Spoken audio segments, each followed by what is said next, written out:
আমাদের বক্তব্য পরিষ্কার। আমরা গণতন্ত্রের জন্য দীর্ঘ সংগ্রাম করেছি দেশনেত্রী বেগম খালেদা জিয়ার নেতৃত্বে। গণতন্ত্র মুক্ত হয়েছে, অবরুদ্ধ গণতন্ত্র মুক্ত হয়েছে। আমরা বাংলাদেশের অনেক মানুষ রক্ত দিয়েছি, আমাদের সন্তানরা শহীদ হয়েছে এই গণতান্ত্রিক সংগ্রামে।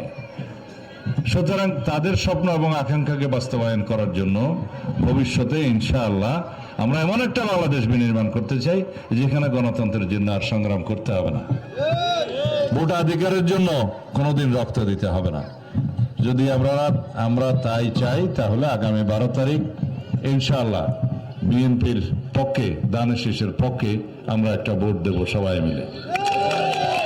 উন্নয়নের স্বার্থে, সুশাসনের স্বার্থে, সমৃদ্ধি এবং অগ্রগতির স্বার্থে ধানের শীষের প্রতীকে একটা ভোট দিবেন আগামী 12 ফেব্রুয়ারি ইনশাআল্লাহ। আরেকটি রাজনৈতিক দল যারা কয়েকদিন যাবৎ বলছে তারা নারী নেতৃত্ব মানে না, তারা নারীদেরকে তাদের দলে প্রাধান্য দেবে না, একজন মেয়েকেও তারা জাতীয় সংসদের নির্বাচনে সরাসরি মনোনয়ন দেয়নি। তারা নারীদের অগ্রগতিই চায় না, প্রগতিই চায় না। অথচ আমি খুবই আনন্দিত হয়েছি, খুশি হয়েছি, আপনারা সবাই পর্দানশীল, সাথে সাথে প্রগতিশীল, এবং আমাদের মা বোনরা শিক্ষিত হয়ে আস্তে আস্তে সমাজে প্রতিষ্ঠিত হচ্ছে। দেশের অর্ধেক জনসমষ্টি নারী, তাদেরকে যদি সমাজ বিনির্মাণে আমরা অংশগ্রহণ না করাই, এগিয়ে না নিয়ে আসি, যদি শিক্ষিত জনসম্পদ না বানাই, তাহলে এই জাতির মুক্তি হবে না।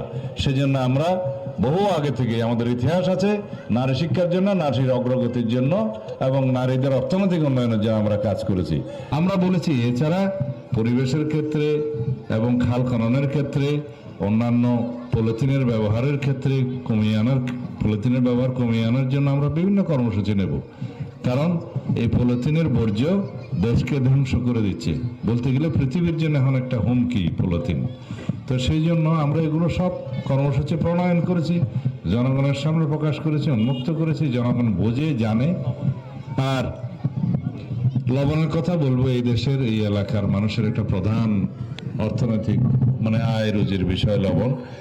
বিএনপি যখন সরকারে থাকে তখন লবণের মূল্য থাকে কিনা আমরা সেটা নিশ্চিত করবো ইনশাআল্লাহ পরেও।